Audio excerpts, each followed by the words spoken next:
At 17 years old, Maya Hansen woke up in silk sheets as a millionaire's daughter.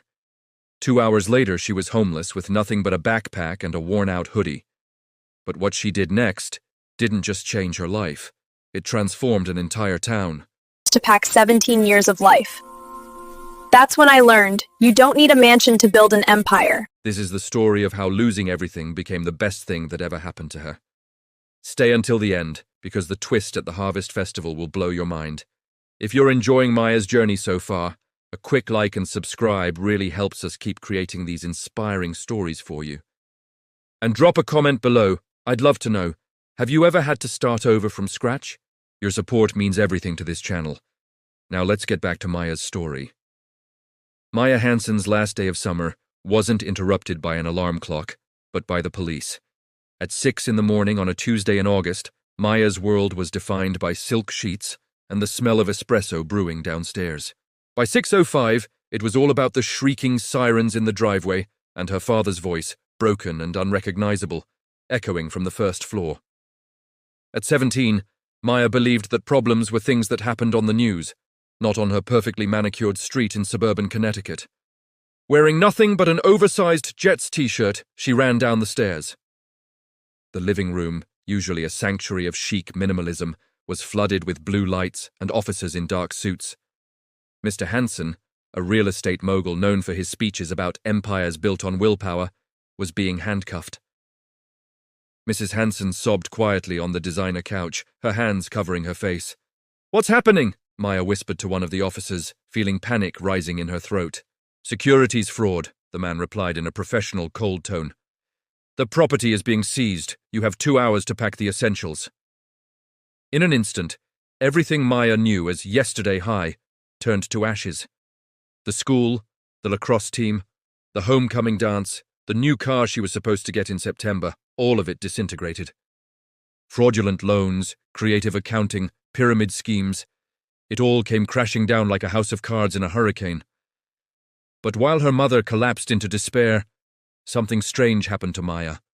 A cold calm washed over her. She didn't cry. She didn't scream. As their life of luxury was packed into cardboard boxes by strangers with clipboards, Maya Hansen made her first conscious choice as the new Maya.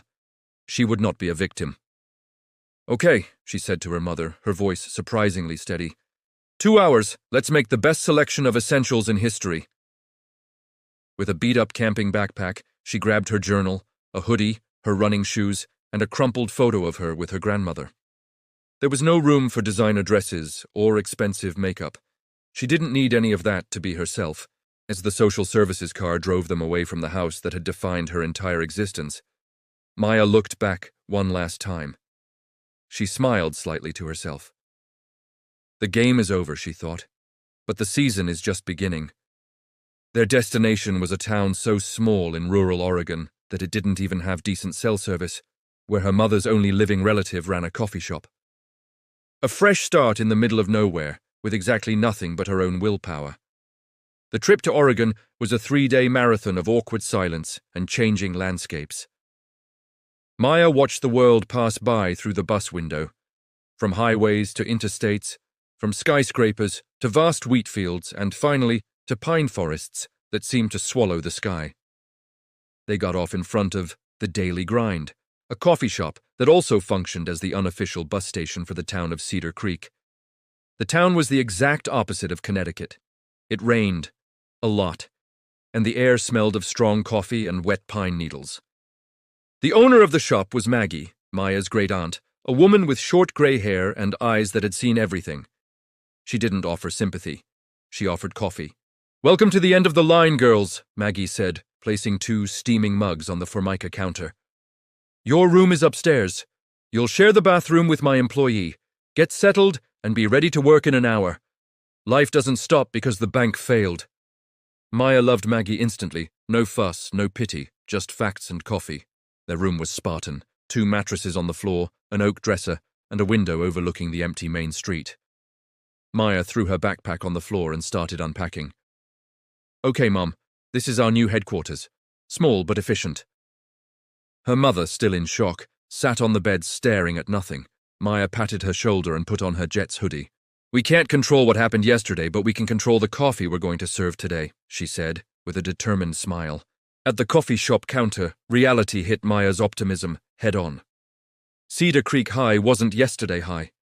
The few people who came in to order coffee looked at her with open, non-malicious curiosity. They knew who she was, the girl from the Hansen scandal. The news had traveled faster than the bus. "Hey, Maya Hansen, right?" said a tall boy with freckles and an apron tied around his waist. He was holding a broom and looked like the employee who shared the bathroom with them. His name was Liam. "That's me," she replied, extending her hand confidently. "Ready to make the best coffee in the Pacific Northwest." Liam laughed, a genuine and contagious sound. "Well, here we only serve decent coffee. Excellence is on the other side of town. Oh, and by the way, your first paycheck will barely buy a movie ticket, if we even have a movie theater around here." Maya felt the sting of financial reality but ignored it. "Perfect. It'll keep me focused on my studies and work. No luxury distractions." Maya accepted her apron and her new reality, ready for her first shift, trading social status for a lesson in humility, with a smile on her face. The first week of school at Cedar Creek High School was a masterclass in culture shock. The school was smaller than Yesterday High's gymnasium. There were no lacrosse teams, no gourmet cooking clubs, just the chess club and the school newspaper that consisted of one photocopied sheet of paper. Maya wore her Jets hoodie like armor. Everyone knew who she was, the bankrupt princess from Connecticut. She heard the whispers, but instead of being shaken, she absorbed them and transformed them into fuel. She quickly made friends with Liam, who was the school handyman and a mechanical genius with zero social ambition, and with Chloe, an introspective artist who drew in the corners of all her handouts. Together they formed Maya's new elite group, those who didn't care about Cedar Creek's status quo.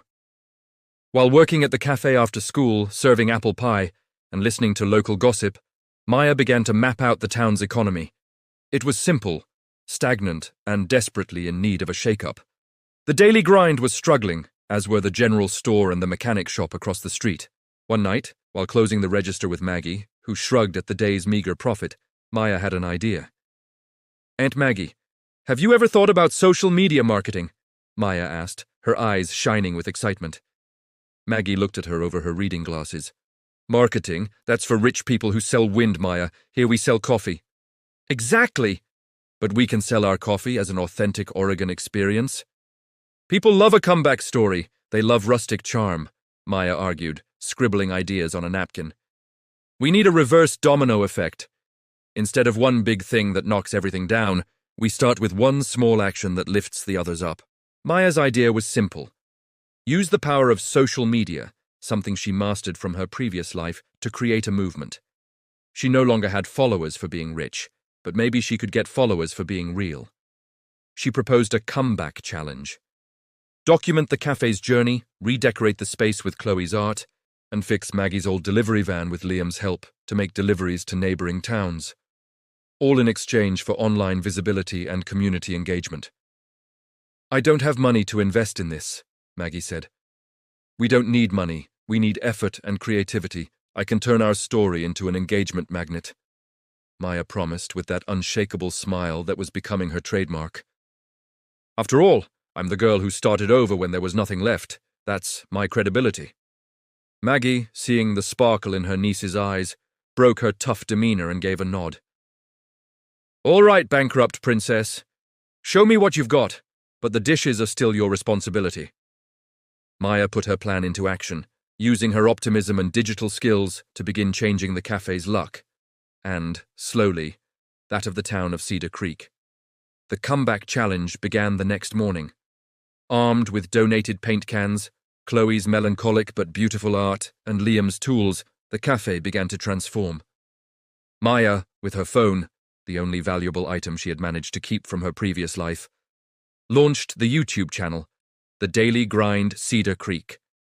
Her first video was a raw and honest shot of the old counter, with a caption that set the tone for her new life.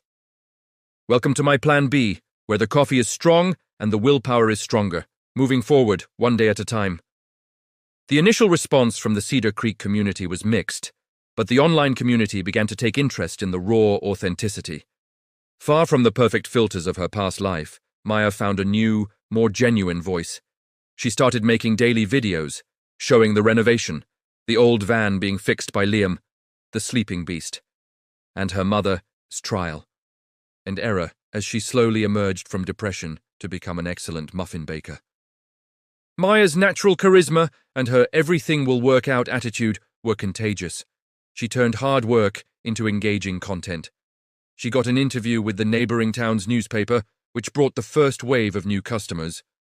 Weekend tourists curious to see the bankrupt princess working behind the counter. The van, renamed the Comeback Machine, was fixed by Liam and painted with a vibrant mural by Chloe. They started making deliveries at local farmers' markets, spreading the cafe's story and Maya's resilient attitude. Gradually, the reverse domino effect was working. The cafe got busy. Maggie had to hire 2 more people. The general store started selling more local products to the cafe. The entire town seemed to come alive, inspired by the inexhaustible energy of the outsider who had everything to lose, but acted like she had everything to gain. However, success brought challenges. A local businessman, owner of a chain of generic cafes in the region, didn't like the competition. And at school, Maya's status began to change, which brought new kinds of looks and rivalries. But for Maya, the biggest victory was seeing the genuine smile on her mother's face as she served a perfect blueberry muffin to a customer. Life was no longer silk, it was rough cotton and the smell of coffee, and she had never felt so rich. The success of the daily grind didn't go unnoticed by Frank Hemlock, the owner of Hemlock Coffee, a soulless chain of cafes that dominated the larger towns in the region. He saw the growing movement in the small Cedar Creek cafe as a threat to his hegemony and his corporate business philosophy. Hemlock began a silent campaign. Anonymous complaints to the health department, complaints about the van being parked illegally, and worse, the opening of a Hemlock coffee unit just 2 blocks away from Maggie's cafe with predatory pricing and aggressive promotions. The town, which had begun to embrace Maya, became divided. Some were loyal to Maggie, others were seduced by Hemlock's low prices. The movement at the grind dropped drastically. Maya's morale was tested for the first time since she'd arrived in Oregon. "He's trying to break us," Liam said, frustrated, cleaning empty tables. "We can't compete with his prices." Despite the blow, Maya refused to give in to despair. "He may have more money, but we have a community and a story. He sells coffee, we sell hope. It's time to use our secret weapon." The secret weapon was the annual Harvest Festival, the biggest event of the year in Cedar Creek. Hemlock sponsored the main stage, but Maya had a better idea. She called Liam, Chloe, and even her mother and Aunt Maggie for a strategy meeting. "We're going to do the biggest storytelling action this town has ever seen," Maya announced. "We're going to turn the Comeback Machine into a mobile base at the festival and tell the story of every farmer, artist, and local resident who supports us. We're going to show that our coffee is made of real people, not a faceless corporation." They worked tirelessly. On the day of the festival, the Daily Grind's booth was a beacon of energy. The van was surrounded by people. Maya interviewed customers and suppliers live on YouTube, creating a mosaic of life stories and resilience that echoed her own journey. When a sudden storm hit the festival, knocking down the main stage sponsored by Hemlock and causing a blackout in the competitors' area, Maya's booth, lit by kerosene lanterns and powered by a small generator that Liam had fixed, became the only point of hot coffee and light in the darkness. The community united around the grind. People sang, told stories, and drank coffee, laughing at the twist of fate. Hemlock watched his marketing investment be overshadowed by the union of a town. The incident turned the tide for good. People preferred authenticity and resilience to corporate convenience. After the Harvest Festival, the Hemlock Coffee on Main Street closed in less than a month. The town of Cedar Creek chose its side, and it wasn't the corporate cafe. Authenticity beat convenience. The Daily Grind flourished. Maggie expanded the cafe, hired more local employees, and the Comeback Machine became a common sight on Oregon roads. Maya's story went viral beyond YouTube, becoming a local case study on community entrepreneurship and the power of real storytelling. A year later, Maya was in her senior year of high school. She didn't have the new car she had dreamed of in Connecticut, nor the designer dresses, but she had something much more valuable. An identity she had built herself, from scratch. She had loyal friends in Liam and Chloe, and a family that had found peace and a new purpose. Her mother, now the cafe's muffin production manager, was radiant and recovered. On what would have been yesterday High's prom night, Maya was sitting on the roof of the Daily Grind with Liam and Chloe, looking at the stars. The silence of Oregon was a luxury she never knew she needed. You know, Liam said, you turned this place from a sleepy town into an authentic tourist destination. Maya smiled, wearing her worn Jets hoodie. I just used what I had, a phone, a little attitude, and the belief that you can build a castle from ashes if you have the right blueprint. She had applied to colleges, not to study business, but to study arts and social communication, wanting to tell more stories of people who, like her, started over when there was nothing left. Maya Hansen's story wasn't about losing everything. It was about discovering what really mattered. Wealth wasn't in bank accounts or properties, but in resilience, in community, and in the ability to find light even on the rainiest Oregon mornings. She had started over, and in doing so, had built a life that for the first time was truly hers. And the coffee? The coffee was excellent. Maya's story reminds us that sometimes our biggest setbacks become our greatest comebacks.